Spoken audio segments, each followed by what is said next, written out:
Hi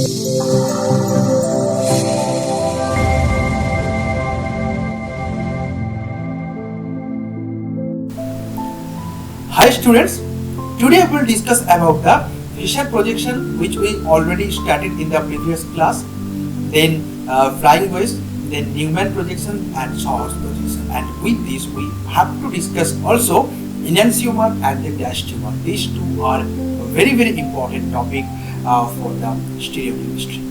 Myself, Tanmay Datta, Assistant Professor, Department of Chemistry, JS College of Engineering, welcome you all in my third lecture of stereochemistry. So first of all, we'll discuss today that in the previous class we discussed about the Fisher projection. Okay, that looks like actually in the 2D mode, like if you consider this is the CH3, then COOH, then H, and then for example Cl. Okay, so then there are two things which you have to keep in mind. What are the things? The first thing is that the 180 degree rotation of the Fisher projection that is allowed. That means you can rotate this compound to 180 degree, and this concept will be very much important when we will discuss about the enantiomer. Then when you have to check the non-superimposable mirror image, then you can check in this way that after 180 degree rotation either the compound is superimposable or not. So let's check here. So here if you rotate the compound 180 degree, then you will see the H will go here and CH3 will come here first of all, and then what happen if you move, then it will be COOH, and here it will be Cl, isn't it? CH3 come here, H come here, H go here, COOH here, and Cl come here. So these two compounds are almost equivalent. Okay, so first of all you have to keep in mind in the Fisher projection 180 degree rotation is allowed. That means you can rotate the compound to 180 degree. Second thing we already discussed in the previous class little bit, that flying wedge to Fisher projection. Okay, but I will give you today different types of flying wedge projection. This is also called zigzag projection, and you have to convert today in the Fisher projection. Okay, so like if I draw the compound like this way, okay, this is the compound, and there I am giving you this is the upside and this is the downside. Okay, and in the same way this is the upside and this is the downside. Okay, so now in these two cases, for example I am taking here CH3 and here C2H5 and here H, OH, here H and C. Then you have to convert this compound to the Fisher projection. This is the flying wedge projection, but I told you in the previous class. Just pause the video. You can pause the video and try. You can try yourself. Okay, try to solve by you.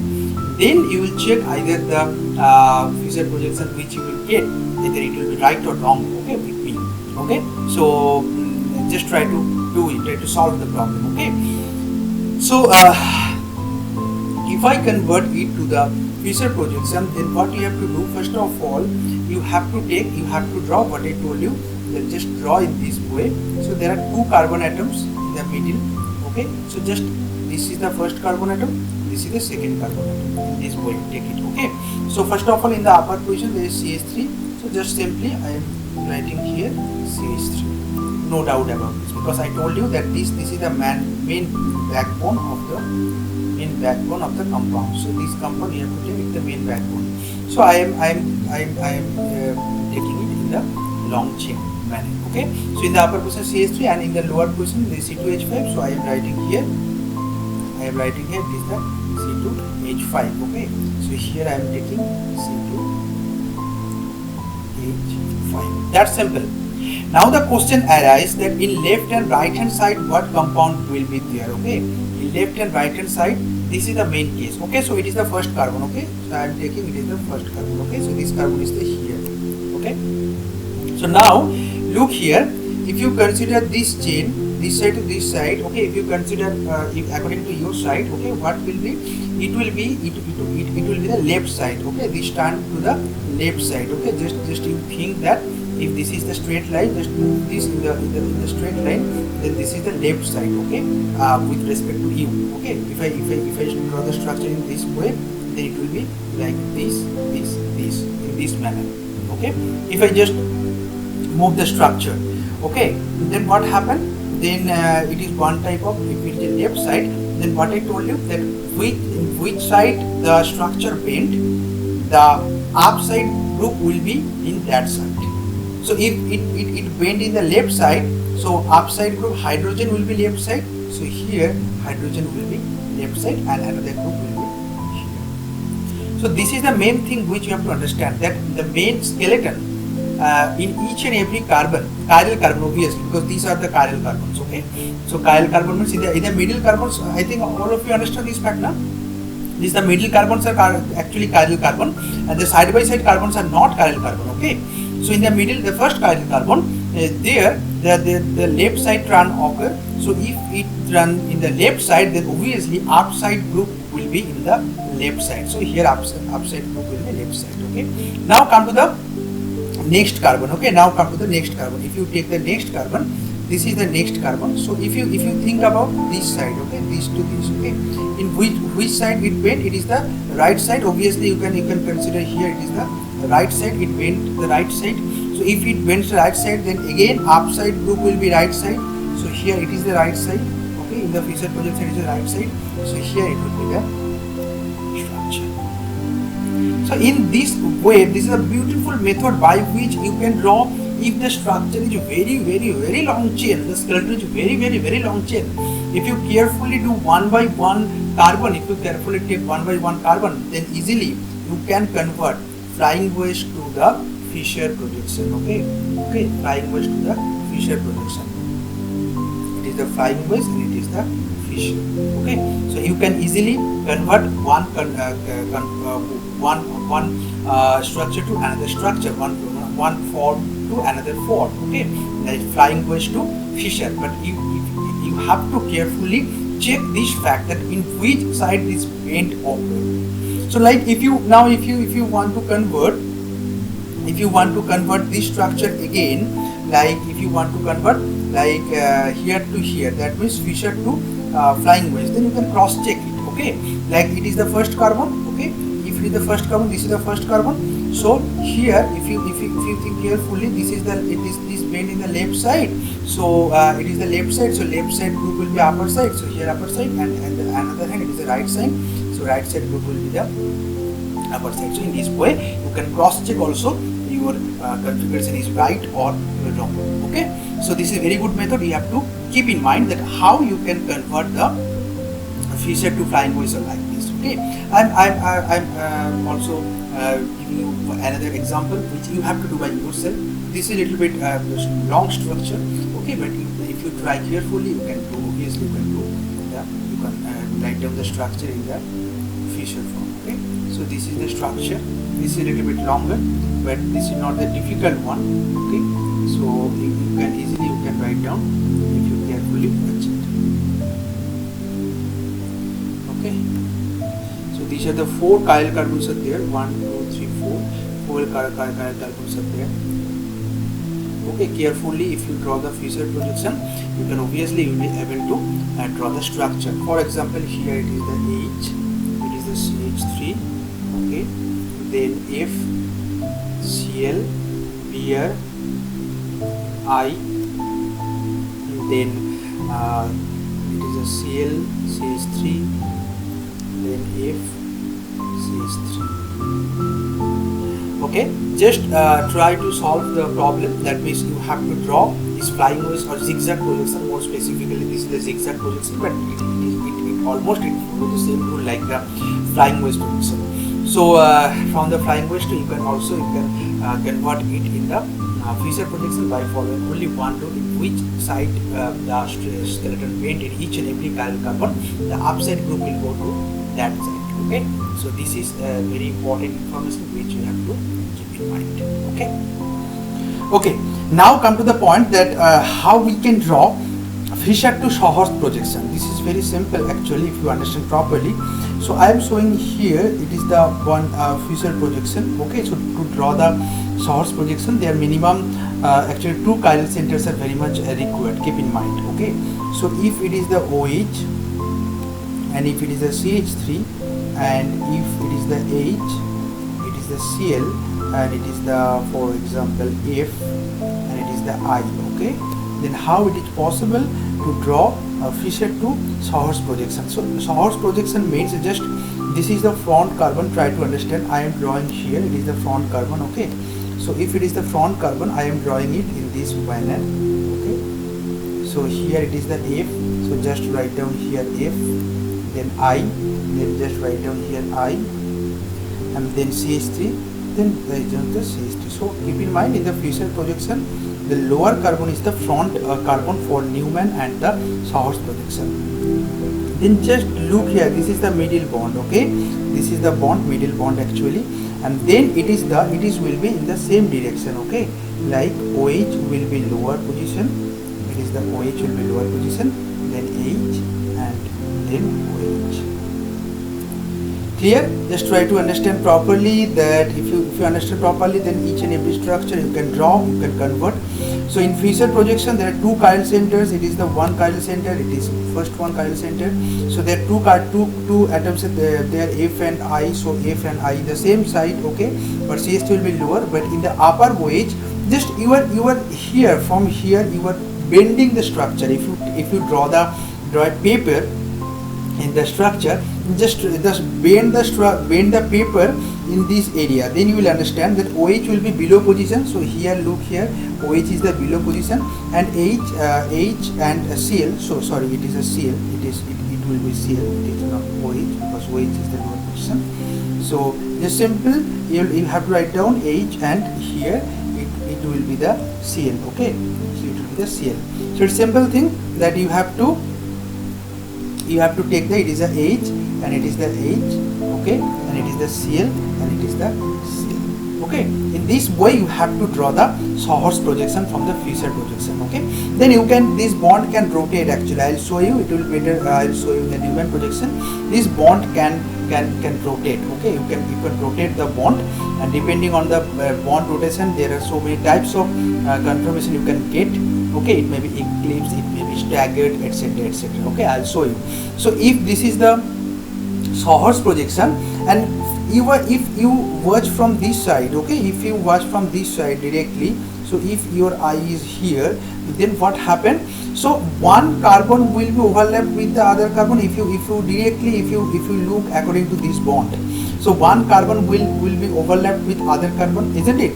So Newman projection, just from the Shahorst projection we can draw the Newman projection also by applying the direct loop on the two carbons. So two carbons will be overlapped with each other. I'm showing you. So just if it is the structure, if it is the structure of the Fisher projection, then it is the for example, it is the another example, CH3, C2H5, for example H, OH, F and Cl. It is the, for example, it is the example of the Fisher projection. So just I told you that how you can draw the Shahorst projection. Just draw here from the Shahorst projection again. So this is the Shahorst projection, what I am drawing here. So now if it is a Shahorst projection, just give the atoms F, then it is the Cl, it is the C2H5, then here it is the H, it is the OH, and it is the CH3, like the previous case. So now if you consider here that if there is any two circle is there, like if I take, this is the circle like this and this is the front carbon, then how you can write down? You can write down in this manner, isn't it? So in the lower portion it will be C2H5, in the lower portion it will be C2H5, and it is the F, and it is the Cl. Okay, and then if you put there, then again here it will be OH, okay, because these bonds are not visible because it is the opposite side one by one. So that's why I am showing in this manner. It is the OH and it is the H and it is the CH3. It is the CH3. Okay, just if you look according to this axis, then you will get this kind of structure. Now what happens if you rotate the bond? If you rotate the bond by 60 degree or by 180 degree, if you rotate the bond by 180 degree, then what structure you will get from here?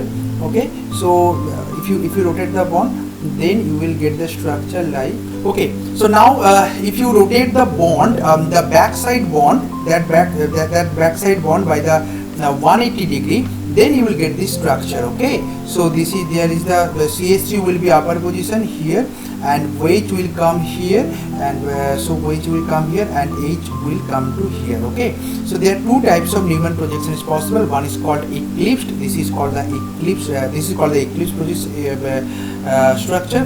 This is the staggered structure. Okay, I will show you again a fresh example. Okay, from directly Fisher to Newman. Okay, there is tricks by which you can directly convert Fisher to Newman. Okay, so if you write down here that it is the CH3 and it is the C2H5, then H, then Cl, then Br, then I. Just you have to write down the Newman projection. Okay, so there are two ways by which you can write down. One is the first I am writing the eclipse configuration.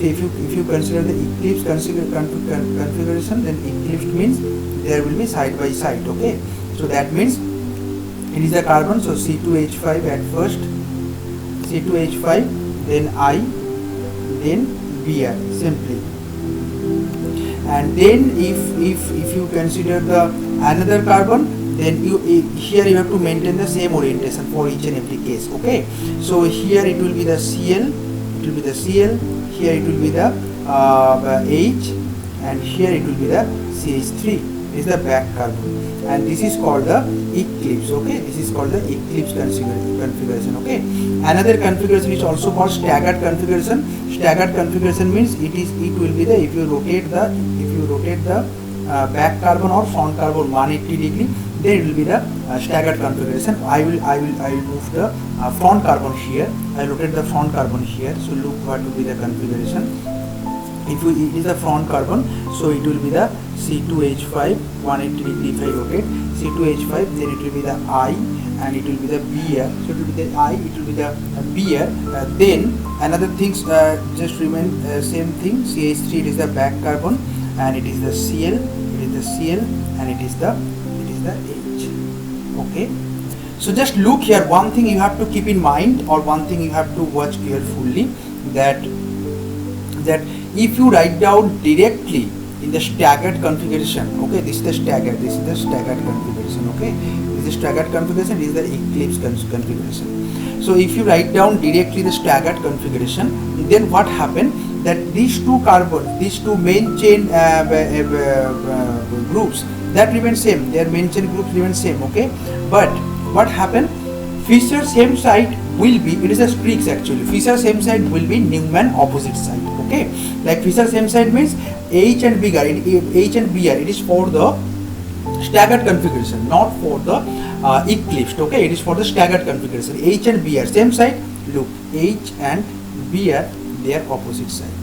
Here Cl and I same side, here Cl and I opposite side. So keep in mind, when you can directly convert a Fisher to Newman projection, no problem in this case, but when you are writing, you have to keep in mind Fisher same side, obviously it will be Newman opposite side for staggered configuration, or if you write down the eclipse, then it will be side by side. But in case of staggered, it is more stable because here the elements are far away, the compounds or groups are far away from each other. So that's why it is called actually, it is more stable than eclipse configuration. So eclipse configuration, this is the eclipse configuration which is side by side.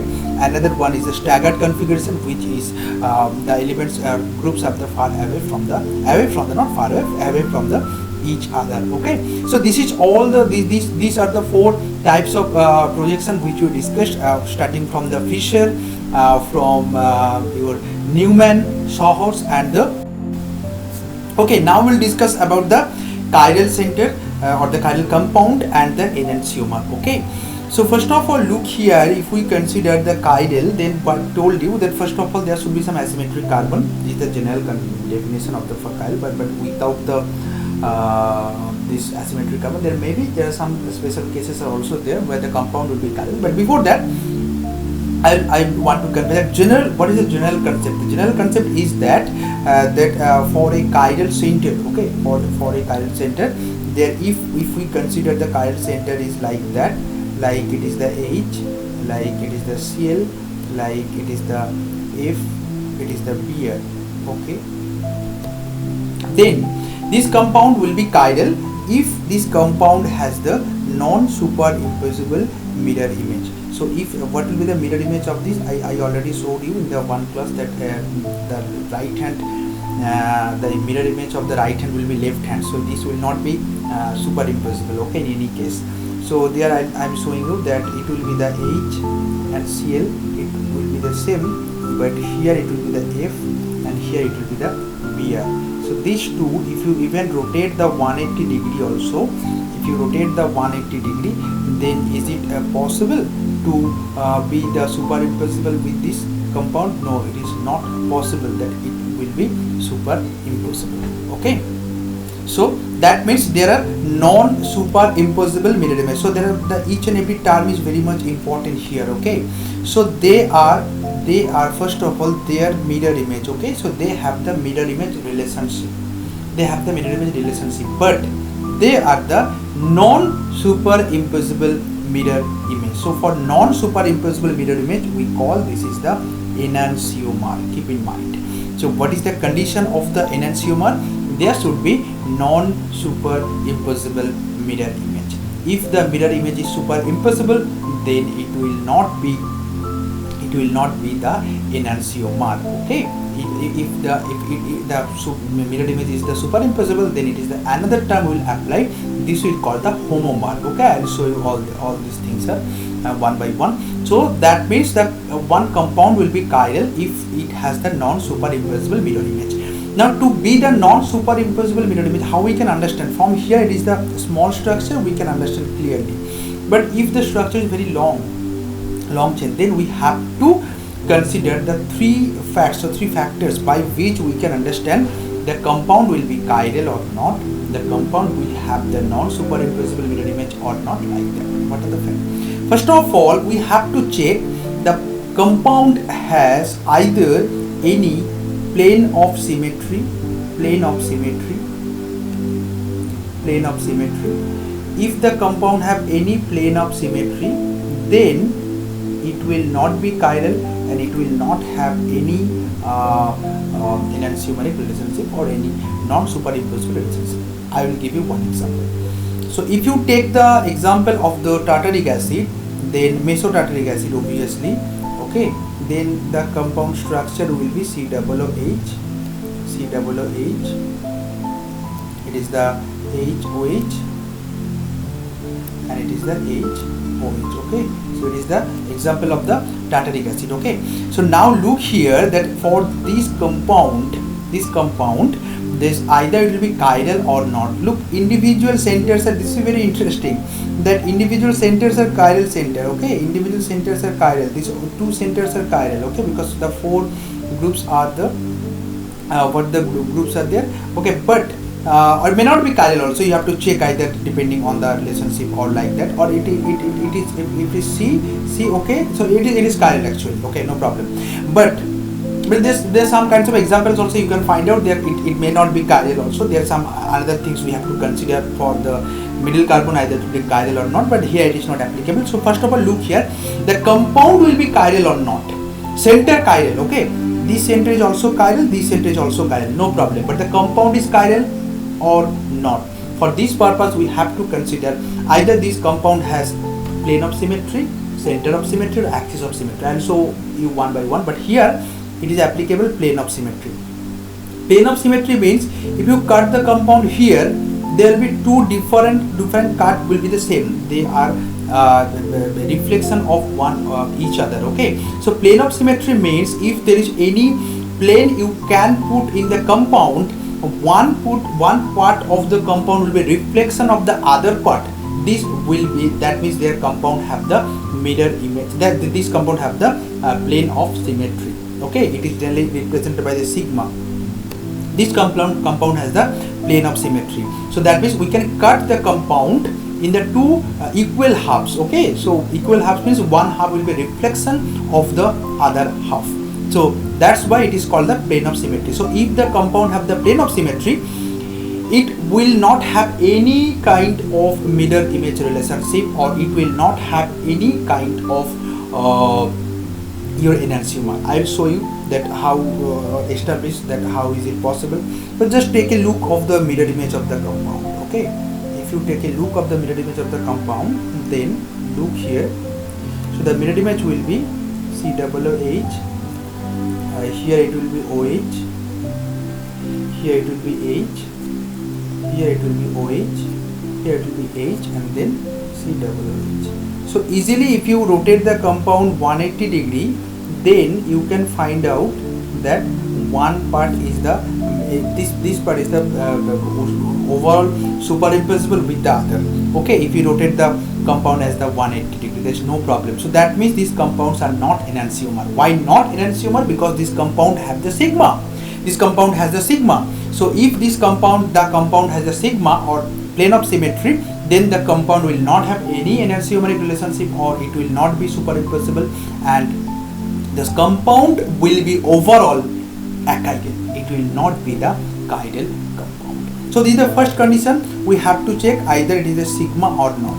Second condition, what will be the second condition? Second condition, you have to check either the compound have any center of symmetry. Okay, either the compound have any symmetry means it is represented by I. Okay, so what is the center of symmetry? I'll show you one example of the one compound, then it will be more clear to you. If this is the compound, okay, if this is the compound, okay, then suppose the groups are attached with the compound, like it is the F, Cl, Cl, F, it is the H, Br, it is the Br, H. So look in the middle portion, look here, in the middle portion, here it is the there is a point where you can get each and every atoms in the opposite direction. Okay, so starting from there, here from F, here from here to here, in opposite direction, Cl to Cl, H to H, and Br to Br. So look here, this compound has the center of symmetry. That means you can get each and every compound in the opposite side. So if any compound has such kind of center of symmetry, this compound will not be chiral, and it will not have any kind of enantiomeric isomer, okay, or enantiomer actually, or non-superimposable mirror image. Okay, so we have to check the second thing is the center of symmetry. Third thing is that we have to check that axis of symmetry, either this compound has any kind of axis of symmetry or not. We have to check axis of symmetry. So what is the axis of symmetry? What is the axis of symmetry? I will show you what is the axis of symmetry.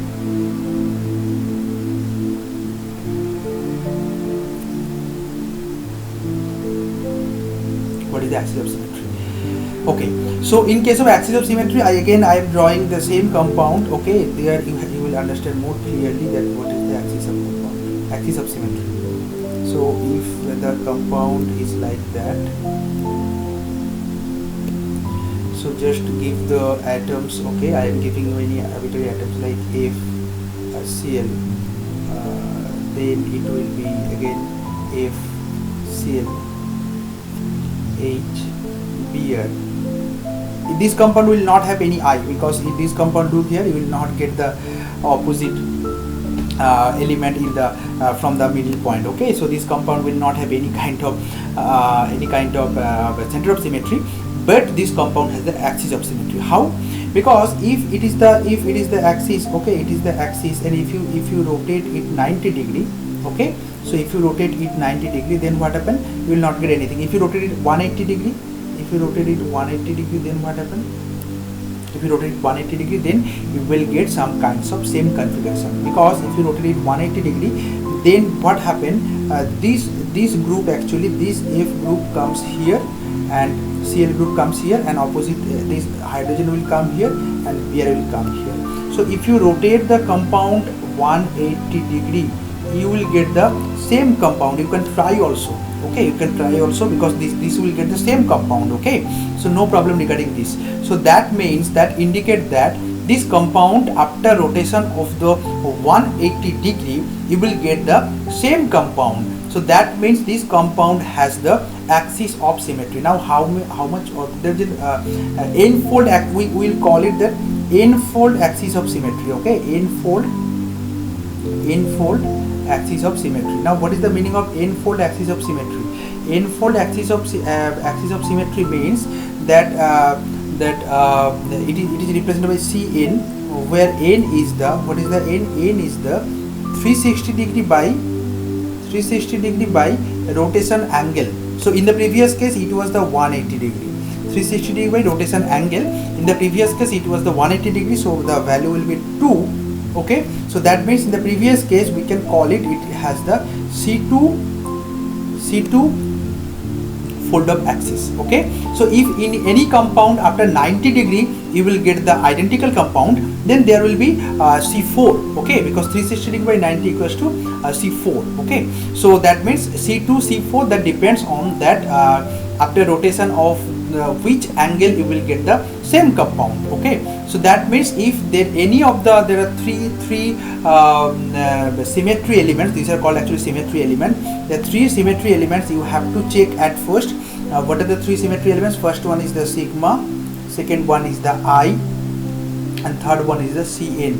Either any of these present in the compound, then the compound will not be chiral and will not have any kind of mirror image relationship. Okay, so this is called the condition to be chiral or to have the to have the enantiomer relationship. So now I will give you another example also, that what is the diastereomer actually. Okay, so what is the enantiomer and what is the diastereomer. So in case of enantiomer, if I take the examples of the same tartaric acid, look here, tartaric acid has the two form actually. So first form is the, if we write down in this form, COOH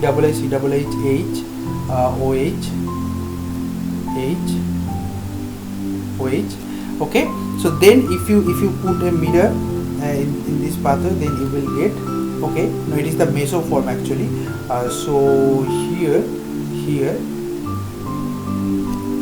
here we have to take in opposite direction.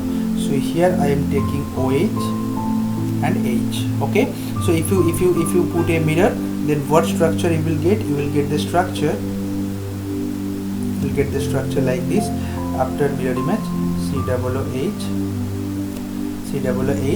and then it will be the OH. It will be the H, and it will be the H. It will be the OH.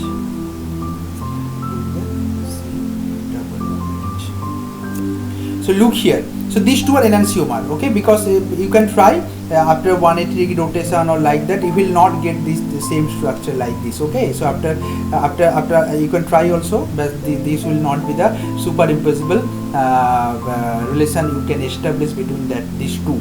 So that means these are the enantiomer. Okay, these are the enantiomeric relations. So one will be the enantiomer with other. But you know, there is another isomer of the optical isomer of the tartaric acid is also present. Another isomer of the tartaric acid, this compound is also present, which is not the chiral, or which will not have any enantiomeric relationship. For example, I will show you. If you consider this compound, I will show you that if it is the one thing, then I will show you the another compound where you can get the meso compound. This is called the meso compound, which have no mirror image relationship. Okay, so I'll show you that what is the structure of the compound. The structure of the compound will be like COOH. Here it will be H, OH, H, OH. Okay, so now if you consider this structure, then what happened? So this is the meso compound, because there is a plane exists, so there is no such kind of enantiomer present for this structure.